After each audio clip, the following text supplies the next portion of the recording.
ಗ್ರಾಮಾಯಣ 2026ರಲ್ಲಿ ಜುಲೈನಲ್ಲಿ ಬಿಡುಗಡೆಯಾದ ವಿನಯ್ ರಾಜ್ಕುಮಾರ್, ಮೇಘಾ ಶೆಟ್ಟಿ, ಲೂಸ್ ಮಾದ ಯೋಗೇಶ್ ನಟನೆಯ ಚಿತ್ರವಾಗಿದೆ.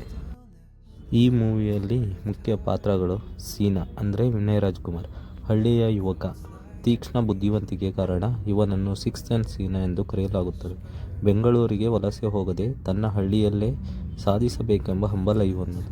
ಕುಸುಮ ಅಂದರೆ ಮೇಘಾ ಶೆಟ್ಟಿ, ಕಾಲೇಜ್ ವಿದ್ಯಾರ್ಥಿನಿ, ಜೊತೆಗೆ ಕೃಷಿಯನ್ನು ನಿಭಾಯಿಸುವ ಸ್ವಾಭಿಮಾನಿ ಹುಡುಗಿ, ಸೀನನ ಪ್ರೇಯಸಿ. ಕರಿಬೆಕ್ಕು ಅಂದರೆ ಯೋಗೇಶ್ ಲೂಸ್ ಮಾದ, ಸದಾನಂದ ಸ್ವಾಮಿಯ ಬಳಿ ಕೆಲಸ ಮಾಡುವ ಕೇಬಲ್ ಆಪರೇಟರ್ ಹಾಗೂ ಸೀನನ ಹಳೆಯ ವೈರಿ. ಸದಾನಂದ ಸ್ವಾಮಿ ಗೋಪಾಲ್ ಕೃಷ್ಣ ದೇಶಪಾಂಡೆ, ಊರಿನ ದುಷ್ಟ ರಾಜಕಾರಣಿ ಮತ್ತು ಕೇಬಲ್ ನೆಟ್ವರ್ಕ್ ಮಾಲೀಕ. ಸೀನನ ತಾಯಿ ಅಪರ್ಣಾ ವಸ್ತಾರೆ, ಸೀನನಿಗೆ ಬೆನ್ನೆಲುಬಾಗಿ ನಿಲ್ಲುವ ತಾಯಿ. ಇವಾಗ ಕಥೆಯ ವಿಚಾರಕ್ಕೆ ಹೋಗೋಣ. ಅದಕ್ಕಿಂತ ಮೊದಲು ನಮ್ಮ ಚಾನೆಲ್ನ ಯಾರ್ಯಾರು ಫಸ್ಟ್ ಟೈಮ್ ನೋಡ್ತಿದ್ದೀರಿ ಪ್ಲೀಸ್ ಸಬ್ಸ್ಕ್ರೈಬ್ ಮಾಡ್ಕೊಳ್ಳಿ. ಸರಿ, ಇವಾಗ ಕತೆ ಸ್ಟಾರ್ಟ್ ಮಾಡೋಣ ಬನ್ನಿ. ಕತೆ ಸ್ಟಾರ್ಟ್ ಆಗುತ್ತೆ 2000 ದಶಕದ ಗ್ರಾಮೀಣ ಕರ್ನಾಟಕದ ಹಿನ್ನೆಲೆಯಲ್ಲಿ. ಹಳ್ಳಿಯ ಬಹುತೇಕ ಯುವಕರು ಕೆಲಸ ಹುಡುಕಿಕೊಂಡು ಬೆಂಗಳೂರಿಗೆ ಓಡಿ ಹೋಗುತ್ತಾರೆ.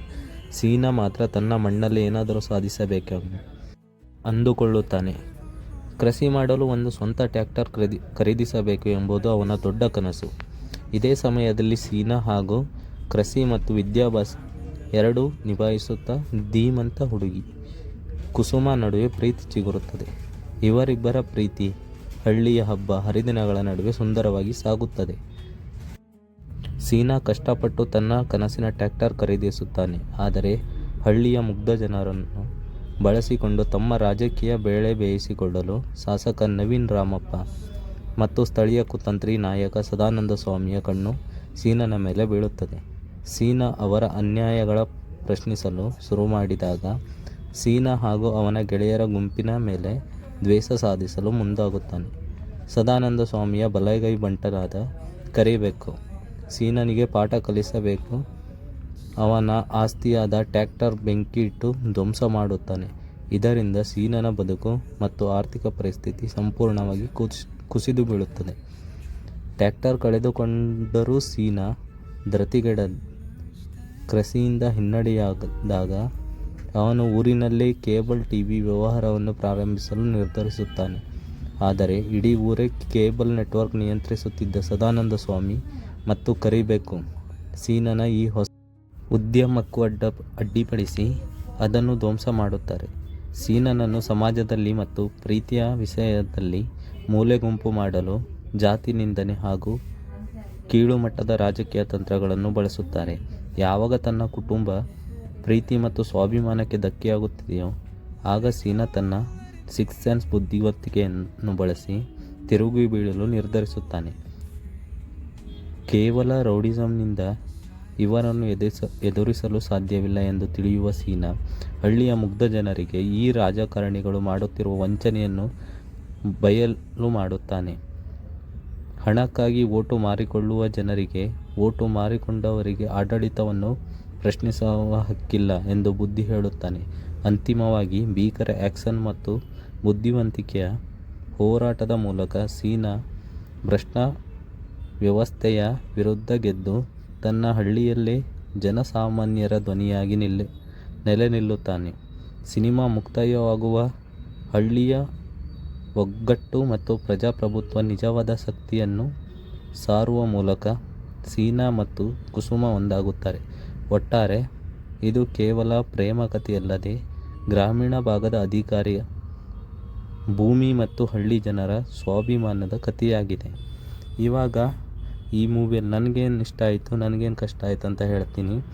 ಸಿನಿಮಾ 2000 ದಶಕದ ಆರಂಭದ ಹಳ್ಳಿಯ ವಾತಾವರಣವನ್ನು ಅತ್ಯಂತ ನೈಜವಾಗಿ ಕಣ್ಣಿಗೆ ಕಟ್ಟುವಂತೆ ಪ್ರಸ್ತುತಪಡಿಸಿದ್ದಾರೆ. ಕೃಷಿ, ಹಳ್ಳಿ ಹಬ್ಬಗಳು ಮತ್ತು ಅಲ್ಲಿನ ರಾಜಕೀಯವನ್ನು ಅತಿರಂಜಿತವಿಲ್ಲದೆ ತೋರ್ಪಡಿಸಿದ್ದಾರೆ. ಸೀನನ ಪಾತ್ರದಲ್ಲಿ ವಿನಯ್ ಅವರು ತಮ್ಮ ಎಂದಿನ ಹಾಗೂ ಸೂಕ್ಷ್ಮ ಹಾಗೂ ತೀವ್ರವಾದ ನಟನೆಯ ಮೂಲಕ ಮಿಂಚಿದ್ದಾರೆ. ಆ್ಯಕ್ಷನ್ ಹಾಗೂ ಭಾವನಾತ್ಮಕ ಸನ್ನಿವೇಶಗಳಲ್ಲಿ ಅವರ ಅಭಿನಯ ಪ್ರಬುದ್ಧವಾಗಿದೆ. ಕೇವಲ ಗ್ಲಾಮರ್ ಪಾತ್ರಕ್ಕೆ ಸೀಮಿತವಾಗದೆ ಕೃಷಿ ಮಾಡುವ ಸ್ವಾಭಿಮಾನಿ ಹಳ್ಳಿ ಹುಡುಗಿ ಕುಸುಮ ಪಾತ್ರದಲ್ಲಿ ಮೇಘಾ ಶೆಟ್ಟಿ ಲಾಲಾಜಿಸಿದ್ದಾರೆ. ಕರಿಬೆಕ್ಕು ಪಾತ್ರದಲ್ಲಿ ಯೋಗೇಶ್ ಅವರ ರಗಡ್ ಲುಕ್ ಮತ್ತು ನೆಗೆಟಿವ್ ಸೈಡ್ ಚಿತ್ರದ ಪ್ರಮುಖ ಆಕರ್ಷಣೆಯಾಗಿದೆ.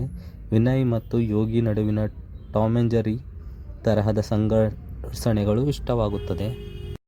ಹಣಕ್ಕೆ ಓಟು ಮಾರಿಕೊಳ್ಳಬೇಡಿ ಎನ್ನುವ ಕ್ಲೈಮ್ಯಾಕ್ಸ್ ಸಂದೇಶ ಹಾಗೂ ಹಳ್ಳಿಯ ಯುವಕರು ಬೆಂಗಳೂರಿಗೆ ವಲಸೆ ಹೋಗದೆ ಸ್ವಾವಲಂಬಿಯಾಗಿ ಬದುಕಬೇಕೆನ್ನುವ ಕಾನ್ಸೆಪ್ಟ್ ಇಂದಿನ ಯುವ ಪೀಳಿಗೆಗೆ ಕನೆಕ್ಟ್ ಆಗುತ್ತದೆ. ಇವಾಗ ನೆಗೆಟಿವ್ಗೆ ಬಂದರೆ, ಚಿತ್ರದ ಮೊದಲ ಅರ್ಧದಲ್ಲಿ ಪಾತ್ರಗಳ ಪರಿಚಯ ಮತ್ತು ಪ್ರೇಮ ಕಥೆಗೆ ಹೆಚ್ಚು ಸಮಯ ತೆಗೆದುಕೊಳ್ಳುವುದರಿಂದ ಕತೆ ಸ್ವಲ್ಪ ನಿಧಾನವಾಗಿ ಸಾಗುತ್ತದೆ. ಕೆಲವು ಕಡೆ ಎಡಿಟಿಂಗ್ ಕತ್ತರಿ ಇರಬೇಕಿತ್ತು ಎನಿಸುತ್ತದೆ. ಹಳ್ಳಿ ರಾಜಕೀಯ, ನಾಯಕನ ಆಸ್ತಿ ಧ್ವಂಸ ಮಾಡುವುದು, ಆಮೇಲೆ ನಾಯಕ ತಿರುಗಿ ಬೀಳುವುದು ಇದು ಕನ್ನಡ ಚಿತ್ರರಂಗದಲ್ಲಿ ದಶಕಗಳಿಂದ ನೋಡುತ್ತಿರುವ ಕಥೆಯಾಗಿದೆ ಎಂದು ಸುಲಭವಾಗಿ ಊಹಿಸಬಹುದು. ಹೊಸತನದ ಕೊರತೆ ಕಾಡುತ್ತದೆ. ಇದೊಂದು ಕಂಟೆಂಟ್ ಆಧಾರಿತ ಸಿನಿಮಾವಾಗಿದ್ದು, ಅತಿಯಾದ ಮಾಸ್ ಡೈಲಾಗ್ಗಳು ಮತ್ತು ಕಮರ್ಷಿಯಲ್ ಫೈಟ್ಗಳು ಇಷ್ಟಪಡುವ ಮಾಸ್ ಪ್ರೇಕ್ಷಕರಿಗೆ ಕೆಲವು ಕಡೆ ಸಿನಿಮಾ ಕೊಂಚ ಬೇಸರ ತರಬಹುದು. ಯೋಗಿ ಪಾತ್ರ ಬಿಟ್ಟರೆ ಮುಖ್ಯ ವಿಲನ್ಗಳ ಪಾತ್ರಗಳು ಅಷ್ಟಾಗಿ ಪ್ರಬಲವಾಗಿ ಮೂಡಿಬಂದಿಲ್ಲ. ಕ್ಲೈಮ್ಯಾಕ್ಸ್ನಲ್ಲಿ ವಿಲನ್ಗಳ ಆರ್ಭಟ ತಣ್ಣಗಾಗುತ್ತದೆ. ಇದಾಗಿತ್ತು ಇವತ್ತಿನ ಈ ಮೂವಿಯ ಸ್ಟೋರಿ. ಇನ್ನೂ ಇದೇ ಥರದ ಹೆಚ್ಚು ಕಂಟೆಂಟ್ ಬೇಕಂದರೆ ನಮ್ಮ ಚಾನೆಲ್ನ ಸಬ್ಸ್ಕ್ರೈಬ್ ಮಾಡ್ಕೊಳ್ಳಿ. ಹಾಗೂ ಹೊಸ ಫಿಲ್ಮ್ದ ರಿವ್ಯೂ ಮಾಡ್ತಾ ಇರ್ತೀನಿ ಕನ್ನಡದಲ್ಲಿ. ಪ್ಲೀಸ್ ಸಬ್ಸ್ಕ್ರೈಬ್ ಮಾಡ್ಕೊಳ್ಳಿ. Thank you for watching guys.